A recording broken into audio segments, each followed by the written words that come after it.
Bienvenue dans Troisième Mi-temps, votre rendez-vous 100% JSK News. Aujourd'hui, on se plonge dans un choc continental de très haut niveau. La jeunesse sportive de Kabylie affronte ce samedi le géant égyptien Al Ahly SC pour l'ouverture de la phase de groupe de la Ligue des champions africaine. Un duel historique, un défi immense et peut-être l'occasion pour les Canaries de créer la surprise. Avant de commencer, abonnez-vous, cliquez sur like et activez la cloche pour ne rien manquer de toute l'actualité de la JSK. Le Stade international du Caire accueillera ce samedi l'une des affiches les plus entendues de cette première journée de la phase de groupe de la Ligue des champions africaine. D'un côté, Al Ahly, le club le plus titré du continent, fraîchement auréolé de sa 16e Supercoupe d'Égypte remportée face aux Zamalek. De l'autre, la JS Kabylie, qui entend bien confirmer les ambitions affichées depuis le début de sa campagne continentale. Cette confrontation entre deux mastodontes du football africain s'annonce d'ores et déjà comme l'un des temps forts de cette phase de groupe, avec des enjeux sportifs et symboliques considérables pour les deux formations. Zunbauer, une grande confrontation entre deux grands clubs. Présent en conférence de presse ce vendredi au Caire, l'entraîneur allemand de la JSK, Josef Zunbauer, a affiché une sérénité remarquable tout en reconnaissant l'envergure de l'adversaire. Il a qualifié cette rencontre de grande confrontation entre deux équipes majeures du continent, une véritable affiche entre clubs champions. Le technicien a également souligné la place particulière qu'occupe l'Égypte dans le football africain, se disant heureux d'affronter Al Ahly sur cette terre. Si Zunbauer a rendu hommage à la qualité de l'effectif adverse, citant notamment des joueurs comme Dieng et Trezeguet, il a rappelé que ses propres joueurs disposaient d'atouts solides et d'un plan de jeu bien défini. Volontairement évasif sur la composition de son équipe, il a refusé de s'exprimer sur la situation de Zinedine Belaïd ou sur le choix du gardien titulaire, préférant mettre en avant la qualité globale de son groupe. Cette posture mesurée mais ambitieuse traduit la volonté du technicien allemand de ne rien laisser au hasard et d'aborder ce choc avec la plus grande concentration. Par ailleurs, Zunbauer s'est dit ravi de l'ambiance qui régnera au stade, reconnaissant que le public d'Al Ahly constitue un véritable 12e homme, tout en espérant que cette atmosphère galvanisera également ses propres joueurs. Une préparation minutieuse et secrète. Les Canaries ont préparé ce rendez-vous avec le plus grand sérieux.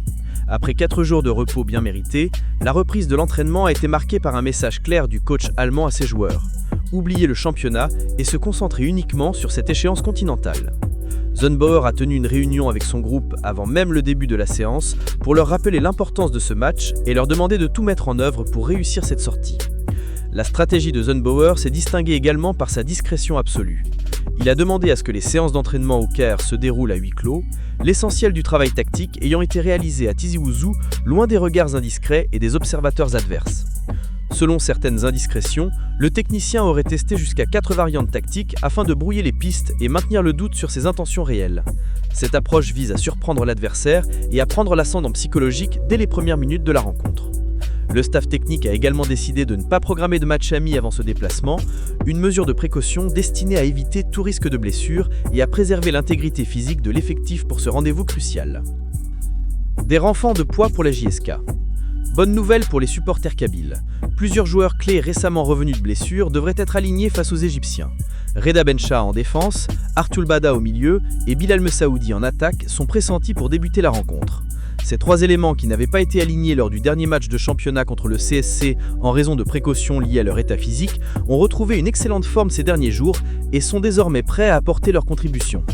Le milieu de terrain s'articulera autour du trio Budjema, Sarr et Bada, ce dernier pouvant évoluer dans un rôle d'animation plus avancé. Le retour de blessure du milieu sénégalais Sarr est une réel soulagement pour Zunbauer, tant le joueur excelle dans le travail de récupération et la relance. Son gabarit impressionnant et sa capacité à remporter ses duels seront des atouts précieux face à un milieu de terrain égyptien expérimenté. Du côté des gardiens, Gaya Merba, qui a réintégré le groupe après une longue convalescence suite à une double fracture au péroné contractée en septembre 2024, fait partie du voyage au Caire. Toutefois, c'est Hadid qui devrait être titularisé dans l'Ebu Kabylie, Zunbauer préférant ne pas prendre de risque avec Merba pour cette première sortie.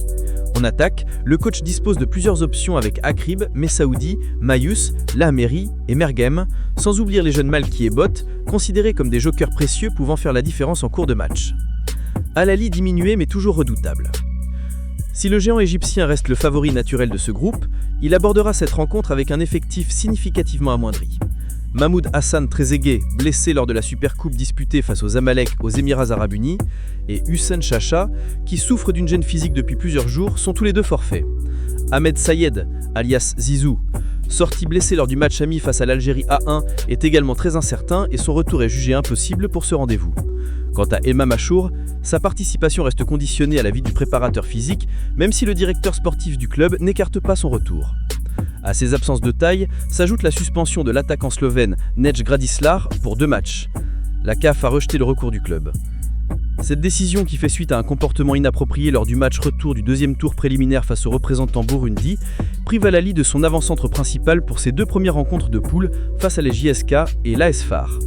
Malgré ces absences de taille, les Canaries doivent se méfier de l'ogre égyptien qui conserve l'ambition de remporter le titre africain cette saison. La récente victoire en Supercoupe face au l'éternel rival Zamalek grâce au but de Ben Cherki et Adia a redonné confiance aux joueurs kairois et témoigne de la profondeur d'un effectif habitué aux grandes échéances africaines. 50 000 spectateurs attendus.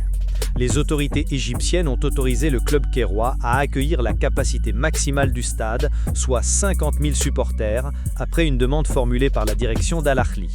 Le ministère de l'Intérieur égyptien a accordé cette autorisation exceptionnelle, saluée par le directeur exécutif du club, Dr Saad Chalabi, qui a souligné le rôle essentiel joué par les autorités de sécurité en soutien aux clubs égyptiens lors de leur participation continentale. Cette marée humaine constituera un véritable 12e homme pour Al Ahly, comme l'a reconnu Zinnbauer lui-même en conférence de presse, saluant la qualité exceptionnelle et la ferveur de public égyptien. Mais les Canaries ne seront pas seuls au Caire. Environ 1 millier de supporters kabyles sont attendus dans les gradins pour encourager leurs protégés, perpétuant la tradition de fidélité qui caractérise les fans de la JSK lors des dépassements à l'étranger. Des ultras sont déjà sur place en Égypte et d'autres supporters ont suivi la délégation. Cette présence n'est pas une surprise, les supporters kabyles avaient déjà fait le déplacement lors des matchs contre Bibiani Gold Stars au Ghana et contre l'US Monastir à Sfax lors des précédents tours. Le directeur sportif Hakim Medan a d'ailleurs souligné que cette présence motivera davantage les coéquipiers de Boudebouz, ces derniers déclarant à chaque fois qu'ils joueront pour leurs fans qu'ils veulent satisfaire. Les enjeux, bien plus qu'un simple match d'ouverture. Pour les Kabyles, ce premier match revêt une importance capitale à plusieurs niveaux. Un bon résultat en terre égyptienne permettrait d'abord de bien lancer cette phase de groupe qui s'annonce longue et difficile. Le début est crucial pour le moral, car il conditionne l'état d'esprit et la confiance des joueurs s'il restera encore 5 matchs à jouer après cette première rencontre. Ensuite, un résultat positif à l'extérieur augmenterait considérablement les chances de qualification pour la suite de la compétition, chaque point ramené loin de son public étant précieux dans une phase de groupe souvent disputée au moindre détail. Enfin, les joueurs de la JSK veulent préparer le match suivant face aux Young Africans avec un bon moral et une confiance retrouvée. Les dirigeants de la JSK, le président Ould Ali en tête, ont rappelé aux joueurs qu'ils représentaient tout un pays et devaient honorer le club et l'Algérie. Le directeur sportif Hakim Medan a résumé l'état d'esprit de la délégation kabyle. Si la pression est traditionnellement forte face aux clubs égyptiens, les joueurs restent motivés et déterminés à revenir avec un résultat positif. La délégation kabyle s'est d'ailleurs déplacée au Caire en vol spécial, une décision de la direction visant à offrir les meilleures conditions de voyage et de récupération aux joueurs. Le retour est prévu juste après le match, permettant à l'équipe de reprendre rapidement le travail en vue des prochaines échéances. Notre analyse, un contexte favorable pour les Canaries ? Sur le papier, le rapport de force semble clairement pencher en faveur d'Al Ahly. Le palmarès continental du club égyptien, son expérience des grandes joutes africaines et l'avantage du terrain constituent des atouts considérables. Pourtant, plusieurs éléments permettent d'envisager un scénario plus ouvert qu'il n'y paraît. D'abord, l'infirmerie kairoise affaiblit significativement le potentiel offensif des Rouges et Blancs. Les absences conjuguées de Trezeguet, Chat, Zizo et Gradisar privent Al Ahly de ses principales armes en attaque, obligeant le staff technique à improviser des solutions de rechange. Une aubaine pour une défense kabyle qui pourrait ainsi évoluer avec moins de pression et se concentrer sur la neutralisation d'un secteur offensif remanié. Ensuite, la GSK dispose d'un effectif au complet et de joueurs clés de retour de blessure, prêts à apporter leur fraîcheur et leur qualité. Le travail tactique minutieux de Zinnbauer, gardé secret jusqu'au coup d'envoi, pourrait réserver des surprises à un adversaire qui n'aura pas eu le temps d'analyser les intentions réelles des Kabyles. La polyvalence des options offensives et la solidité du milieu de terrain kabyle constituent des atouts non négligeables dans ce type de rencontre. Enfin, l'histoire récente a montré que les clubs algériens sont capables de poser des problèmes aux géants égyptiens, notamment grâce à une rigueur défensive et une efficacité sur les transitions rapides. Si la JSK parvient à contenir la pression des 50 000 spectateurs dans les premiers instants, à rester compacte et à exploiter les espaces laissés par un adversaire contraint de prendre des risques, elle pourrait bien créer l'exploit ou, à défaut, ramener un précieux point de ce déplacement périlleux. Le verdict tombera sur la pelouse bicaire. Mais une chose est certaine, cette rencontre s'annonce bien plus indécise que ne laisse le penser la hiérarchie continentale. Les Canaries ont les armes, reste à savoir s'ils seront les utiliser face à l'ogre égyptien. Info pratique. La JSK Kabylie se déplace ce samedi 22 novembre 2025 au Caire pour affronter l'ogre égyptien Al-Ahly SC à l'occasion de la première journée de la phase de groupe B, de la Ligue des champions de la CAF. Le coup d'envoi sera donné à 16h, heure algérienne, soit 17h au Caire, dans l'impressionnant stade international du Caire, dont la capacité avoisine les 50 000 spectateurs. La rencontre sera diffusée en direct sur beIN Sports 5 HD, permettant aux supporters kabyles de suivre ce premier grand rendez-vous continental. L'arbitrage sera assuré par le Tunisien Marez Malki, assisté de Aymen Smaïl et Merouane Saad, pour diriger ce duel très attendu entre deux monuments du football africain. C'était votre avant-match spécial JSK Al-Ahly dans troisième mi-temps. Un choc à fort enjeu qui pourrait déjà donner le ton de cette campagne africaine. On se retrouve juste après la rencontre pour l'analyse complète, les réactions et les moments forts.